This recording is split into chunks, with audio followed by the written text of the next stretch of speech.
బ్రాహ్మణులకు శుభవార్త. సనాతన ధర్మ పరిరక్షణే ధ్యేయంగా ఏర్పడినటువంటి హిందూ మహాసంస్థానం విదేశాలలో ఉద్యోగాన్వేషణ చేయాలనుకున్న ఔత్సాహికులకై అభ్యర్థుల నుండి దరఖాస్తులు కోరుతుంది. సంప్రదించవలసిన వాట్సాప్ నంబర్ 9866615399. నమస్తే, వెల్కమ్ టు అవర్ ఛానల్. నేను పద్మిని. ప్రస్తుతంతో పాటు ప్రముఖ ఆధ్యాత్మికవేత్త, సూర్య ఉపాసకులు, sun spiritual society founder Vikramaditya garu మనతో పాటు ఉన్నారు. మాట్లాడదాం. సార్ నమస్తే. సార్ సూర్యోస్మితల్లి సార్ ఎలా ఉన్నారు సార్? సూపర్. సార్ అర్జెంట్ గా చెప్పాల్సినటువంటి అంశం, రేపే అపరాజిత సప్తమి, లలితా సప్తమి అని కూడా పిలుస్తారు. అపరాజిత దేవిని మనం కొలిచినట్టయితే, పూర్వం కూడా మనం మాట్లాడుకోవడం జరిగింది.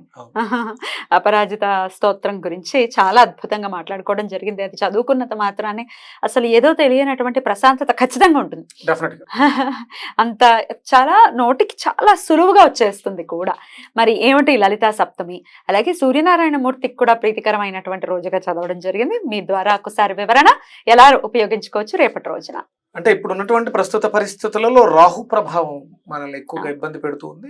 సమస్యలు, ఆర్థిక సమస్యలు, అనారోగ్య సమస్యలు, అంటే సమస్య జటిలంగా ఉన్నప్పుడు అమ్మ పాదాలు శరణం వేయడం అనేది శ్రేయోదయకు. అందులో నేను ఇది మొదలు పెట్టడానికి ముందే నేను ఇది చేయటం జరిగింది. మనం చాలా చేసాం.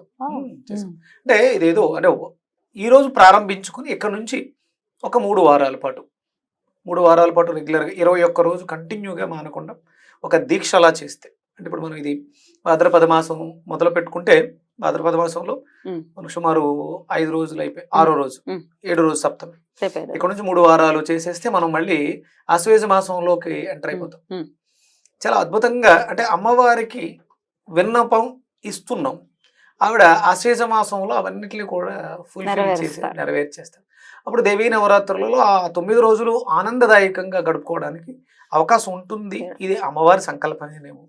మరి ఏం చేయాలి? వ్రతంలా పూనాలి అంటే, వ్రతం చెయ్యాలి అని అంటే ఏం చేయాల్సి? వ్రతమే చెయ్యాలమ్మా. 21 రోజు దీక్షగా పెట్టుకుని అమ్మవారి స్తోత్రాలు, ఆ దుర్గాదేవికి సంబంధించినటువంటి స్తోత్రాలు ప్రతిరోజు ఉదయం సాయంత్రం 2 పూట్ల మీకు సాయంత్రం మాటలు విశేషంగా దీపం అయి పెట్టుకుని అమ్మవారికి ఈ స్తోత్రాన్ని అనుసంధానం చేసుకుంటూ, రాహు గ్రహం యొక్క అధిదేవత, ప్రతిదేవత దుర్గాదేవిని మనం ఆరాధించడం వల్ల సాంబ్రాణి ధూపంతో మనం ఆ నలుదిక్కుల మన ఇంట్లో ఉన్నటువంటి అష్టదిక్పాలకుల శక్తిని కూడా మనం ప్రధానంగా నైరుతి రాహుస్థానంగా మనం తీసుకుంటాం. అక్కడ విపరీతంగా, అంటే నైరుతిలో మనం బెడ్రూమ్స్ ఉంటే బెడ్రూమ్లో ఈ సాంబ్రాణి ధూపం అని ఇలాంటివి వేసుకోవడం ద్వారా రాహు యొక్క ప్రభావం తగ్గి, చెడు ప్రభావం తగ్గి 100% తగ్గుతుంది. ఆయనకి ధూపం అదంతా కూడా ఇష్టమేనా మరి బెడ్రూమ్ లో వేయటం అంతా? మీకు అంటే నెగిటివ్ ఎనర్జీ అనేది పూర్తిగా వ్యాపించి చీకటి, డార్క్నెస్ ఉంటుంది. మన ఈ సాంబ్రాణి ధూపం వేయడం వల్ల, ఇప్పుడు ఎలాగో ఇది మనకు వర్షాకాలం, తేమ ఎక్కువగా ఉంటుంది. సాంబ్రాణి ధూపం వేయటం వల్ల మనకి తెలియకుండా, కంటికి కనిపించకుండా ఉన్నటువంటి ఆ దుష్ట శక్తులన్నీ కూడా నిర్వీర్యం అయిపోతాయి. అంటే మనకి అందుకనే సాంబ్రాణి కానీ గుగ్గులం కానీ ధూపం వేయడం అనేది చేస్తారు. అమ్మవారికి ప్రీతి అని కాదు, అందులో అమ్మ శక్తి ఉంటుంది కాబట్టి మనల్ని ఆ శక్తి రక్షిస్తుంది అని చెప్పడానికి సంతోషించాలి. రైట్. రేపటి నుంచి మరి ఎలా మొదలు పెట్టమంటారు ఈ దీక్షని? ఈ దీక్షని మనకి 21 రోజు దీక్షగా పెట్టుకోండమ్మా. చాలా మంది మనకి విపరీతంగా ఆల్కహాల్కి ఎడిక్ట్ అయిపోయి మందు మానట్లేదు, డబ్బంతా తగలేసేస్తున్నారు, ఇలా చెప్తూ ఉన్నవాళ్ళు ఆ రాహుని వేడుకోవటం.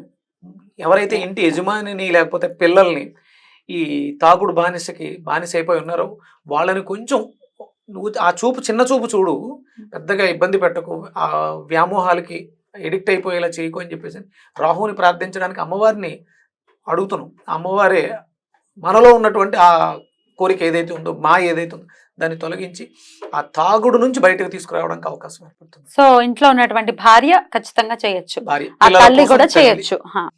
బిడ్డల కోసం తల్లి, భర్త కోసం భార్య. ఒకవేళ భార్యాభర్తలు ఇద్దరు పుత్రుడి కోసం, పిల్లల కోసం. అలాగే అంటే ఇప్పుడు ఎవరు కూడా తీసుకోలేదు, అమ్మాయిల్లో కూడా ఈ వ్యసనాలకి పాపం డ్రగ్స్, విపరీతమైనటువంటి డ్రగ్స్, ఇదంతటి కూడా ఈ కలిమాయలో రాహు యుగమే జరుగుతుంది. ఇది అందుకని ఇక్కడ నుంచి మనం బయట పడాలి అంటే అమ్మవారిని మనం అధిష్టానంగా చేసుకోవాలి. మనం పంచాయతన పూజా విధానం చెప్తాం. అందులో ఇక్కడ ప్రధానంగా ఈ 21 రోజు అమ్మవారిని మనం దీక్షగా పంచాయతను ప్రధానంగా పెట్టుకుని అమ్మవారిని, దుర్గాదేవిని, ఆవిడకి ఇష్టమైనటువంటి పదార్థాలు, పులిహోర, వడలు, నివేదనగా పెట్టు. ప్రతిరోజు చేయాలా సార్ నివేదన? 21 రోజు మన ఓపిక లేదు. 21 రోజు పూర్తిగా చేసేసుకుని చివరి రోజు మొత్తం 108 కొంచెం పెద్ద కొంచెం నలుగురికి పంచిపెట్టే విధంగా. అలాగే కంపల్సరీ మీరు గుర్తుపెట్టుకోవాల్సింది, రాహు యొక్క చెడు ప్రభావం తగ్గాలి, అమ్మవారి అనుగ్రహం పెరగాలి అంటే మనకి జిహెచ్ఎంసి ఎవరైతే స్వీపర్స్ అంటే మన ఇంట్లో పనిచేసే వాళ్ళతో సహా ఎవరైతే ఉన్నారో వాళ్ళని మనం సత్కరించడానికి, అందులోనూ అంటే మన ఇంట్లో పని వాళ్ళు కొంతవరకు బెటర్, అంటే ఇది 2-3 ఇళ్లలో పని చేసుకుంటూ ఉంటారు, పర్వాలేదు. కానీ ఇది మున్సిపాలిటీలో ఈ రోడ్డులు చిమ్మటం, డ్రైనేజీలు క్లియర్ చేసేవాళ్ళు వాళ్ళు చాలా, అంటే ఎంత డబ్బు ఇచ్చినా అంతటి మనమైతే చేయలేం, డెఫినెట్ గా చేయలేం. వాళ్ళు శుభ్రం చేస్తుంటే అక్కడ నిలబడడమే కష్టం. అలాంటిది వాళ్ళు దాన్ని ఎదుర్కొని చేస్తున్నారంటే అలాంటి వాళ్ళని గౌరవించడం రాహు చాలా బాగా ప్రీతి చెందుతాడు. అందుకని ఏంటంటే మనం ఇక్కడ ఈ దీక్షగా పెట్టుకుని ఈ 21 రోజు పూర్తి అయిపోయిన తర్వాత మన జిహెచ్ఎంసి స్వీపర్స్ కి ఎర్రకంది పప్పుని దానంగా ఇవ్వడం ద్వారా మనం చాలా ఇబ్బందులు పడుతూ ఉన్నాం. ఆర్థిక సమస్యలు కావచ్చు, అనారోగ్య సమస్యలు కావచ్చు, లేకపోతే ఇంకా ప్రాబ్లం ఏదైనా శత్రువులు మనకు తెలియకుండా ఉన్నారు, శత్రువులు, ఇలాంటి వాళ్ళ నుంచి మనం బయటపడడానికి ఎర్రకంది పప్పుని దానంగా ఇవ్వటం వాళ్ళకి. రేపే ఇమ్మంటారు ప్రారంభించి లాస్ట్ చివరి రోజు 21వ రోజు, అంటే మనం అప్పటికి ఎలాగ దేవీ నవరాత్రుల్లో కూడా ఎంటర్ అయిపోతాం, దగ్గరలో ఉంటాం. ఆ 9 రోజులు ఇది ఇచ్చి అమ్మవారి దీక్ష, మళ్ళీ ఆ 9 రోజులు నవరాత్రి దీక్ష కూడా చేసుకోవడానికి అవకాశం ఏర్పడుతుంది. మనం చదవాల్సినటువంటి స్తోత్రం 2 పూటలా చేసుకోవాలి అని 2 పూటలా చేసుకోవాలి. సాంబ్రాణి ధూపం అనేది కంపల్సరీ వేయాలి, ఎలాంటి అనుమానం లేకుండా పూర్తి నమ్మకంతో. అంతే, ఎందుకంటే నమ్మకం ప్రధానం, నిష్ఠ ప్రధానం, భక్తి శ్రద్ధతో చెయ్యండి. ఈ 21 రోజు చేసిన దానికి అద్భుతమైనటువంటి ఫలితాలని ఆశ్వేజ మాసంలో అమ్మవారి అనుగ్రహాన్ని పరిపూర్ణంగా చూస్తారు, అందులో ఎలాంటి సందేహం లేదు. బ్యూటిఫుల్. మరి ఆ స్తోత్రం ఒక్కసారి మీరు చదివితే నేను స్క్రోల్ చేస్తాను, చక్కగా వాళ్ళు కూడా నేర్చుకుంటారు, చదువుకుంటారు కూడా. తప్పకుండా. Right sir. నమో దేవ్యై మహాదేవ్యై శివాయై సతతం నమః. నమః ప్రకృత్యై భద్రాయై నీతః ప్రణత స్మృతాం. యా దేవీ సర్వభూతేషు విష్ణుమాయేతి శబ్దితా. నమస్తస్యై నమస్తస్యై నమస్తస్యై నమో నమః. యా దేవీ సర్వభూతేషు చేతనేత్యభిధీయతే. నమస్తస్యై నమస్తస్యై నమస్తస్యై నమో నమః. యా దేవీ సర్వభూతేషు బుద్ధిరూపేణ సంస్థితా. నమస్తస్యై నమస్తస్యై నమస్తస్యై నమో నమః. యా దేవీ సర్వభూతేషు నిద్రారూపేణ సంస్థితా. నమస్తస్యై నమస్తస్యై నమస్తస్యై నమో నమః. యా దేవీ సర్వభూతేషు క్షుధారూపేణ సంస్థితా. నమస్తస్యై నమస్తస్యై నమస్తస్యై నమో నమః. యా దేవీ సర్వభూతేషు ఛాయారూపేణ సంస్థితా. నమస్తస్యై నమస్తస్యై నమస్తస్యై నమో నమః. యా దేవీ సర్వభూతేషు శక్తిరూపేణ సంస్థితా. నమస్తస్యై నమస్తస్యై నమస్తస్యై నమో నమః. యా దేవీ సర్వభూతేషు తృష్ణారూపేణ సంస్థితా. నమస్తస్యై నమస్తస్యై నమస్తస్యై నమో నమః. యా దేవీ సర్వభూతేషు క్షాంతిరూపేణ సంస్థితా. నమస్తస్యై నమస్తస్యై నమస్తస్యై నమో నమః. యా దేవీ సర్వభూతేషు జాతిరూపేణ సంస్థితా. నమస్తస్యై నమస్తస్యై నమస్తస్యై నమో నమః. యా దేవీ సర్వభూతేషు లజ్జారూపేణ సంస్థితా. నమస్తస్యై నమస్తస్యై నమస్తస్యై నమో నమః. యా దేవీ సర్వభూతేషు శాంతిరూపేణ సంస్థితా. నమస్తస్యై నమస్తస్యై నమస్తస్యై నమో నమః. యా దేవీ సర్వభూతేషు శ్రద్ధారూపేణ సంస్థితా. నమస్తస్యై నమస్తస్యై నమస్తస్యై నమో నమః. యా దేవీ సర్వభూతేషు కాంతిరూపేణ సంస్థితా. నమస్తస్యై నమస్తస్యై నమస్తస్యై నమో నమః. యా దేవీ సర్వభూతేషు లక్ష్మీరూపేణ సంస్థితా. నమస్తస్యై నమస్తస్యై నమస్తస్యై నమో నమః. యా దేవీ సర్వభూతేషు వృత్తిరూపేణ సంస్థితా. నమస్తస్యై నమస్తస్యై నమస్తస్యై నమో నమః. యా దేవీ సర్వభూతేషు స్మృతిరూపేణ సంస్థితా. నమస్తస్యై నమస్తస్యై నమస్తస్యై నమో నమః. యా దేవీ సర్వభూతేషు దయారూపేణ సంస్థితా. నమస్తస్యై నమస్తస్యై నమస్తస్యై నమో నమః. యా దేవీ సర్వభూతేషు తుష్టిరూపేణ సంస్థితా. నమస్తస్యై నమస్తస్యై నమస్తస్యై నమో నమః. యా దేవీ సర్వభూతేషు మాతృరూపేణ సంస్థిత. నమస్తస్యై నమస్తస్యై నమస్తస్యై నమో నమః. యా దేవీ సర్వభూతేషు భ్రాంతిరూపేణ సంస్థిత. నమస్తస్యై నమస్తస్యై నమస్తస్యై నమో నమః. ఇంద్రియాణమధిష్టాత్రీ భూతానాం చాఖిలేషు యా భూతేషు సతతం తస్మై వ్యాప్యై దేవ్యై నమో నమః. చితిరూపేణ యా కృష్ణమేత్వదాప్తస్థితా జగత్. నమస్తస్యై నమస్తస్యై నమస్తస్యై నమో నమః.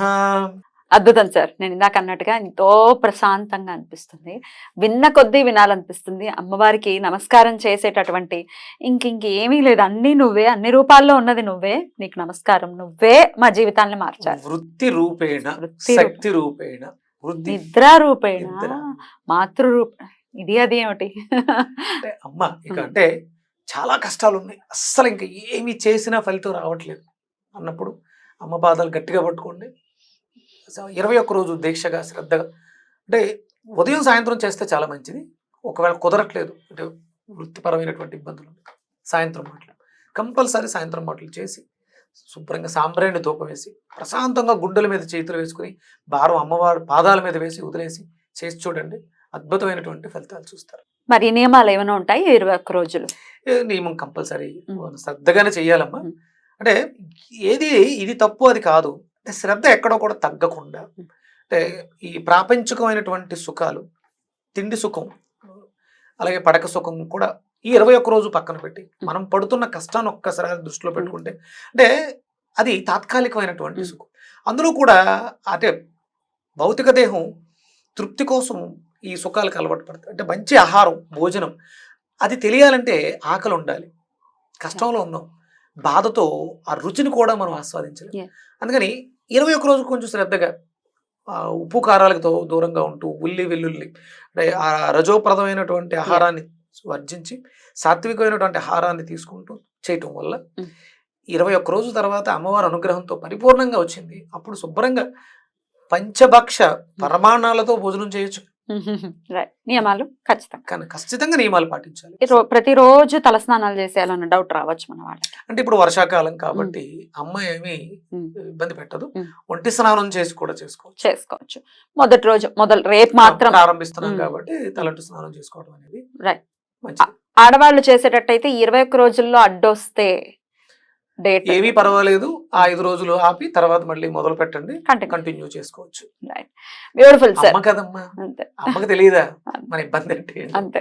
అందుకని ఎక్కడ అమ్మ అనుగ్రహానికి ఎక్కడో లోటు ఉండదు, శ్రద్ధగా చేయండి. ఒకటి అంటే మన కష్టం చాలా పెద్దగా ఉంది, 1-2 నెలలు మనం ఒకటి దీక్షగా 21 రోజు 21 రోజు అంటే మీకు కరెక్ట్ గా సరిపోతుంది సైకిల్. అద్భుతమైనటువంటి వరాలు ఇస్తుంది అమ్మ, అనుగ్రహిస్తుంది. కొంచెం అంటే పరీక్షలు ఎక్కువగా ఉన్నాయి, కష్టాలు ఎక్కువగా ఉన్నాయి, రాహు మాయ కదా, ఈ కలియుగం మాయను ఎదుర్కోవాలంటే అమ్మ శరణు వేడుకోవడం తప్ప వేరే దారి లేదు. తప్పకుండా శరణు వేడేటటువంటి అద్భుతమైనటువంటి రోజు, ఆవిడకి ఇష్టమైన ప్రీతికరమైనటువంటి రోజు కాబట్టి ఖచ్చితంగా రేపటి రోజున మీరు అన్నట్టుగా ఈ అపరాజిత దేవిని ఖచ్చితంగా కొలుచుకుని వాళ్ళ ఇక్కట్ల నుంచి డెఫినెట్ గా బయటపడాలని మనస్ఫూర్తిగా కోరుకుంటూ చాలా అద్భుతంగా మాకు వివరించారు సార్. కృతజ్ఞతలు. నమస్కారం. సూర్యస్మృతి.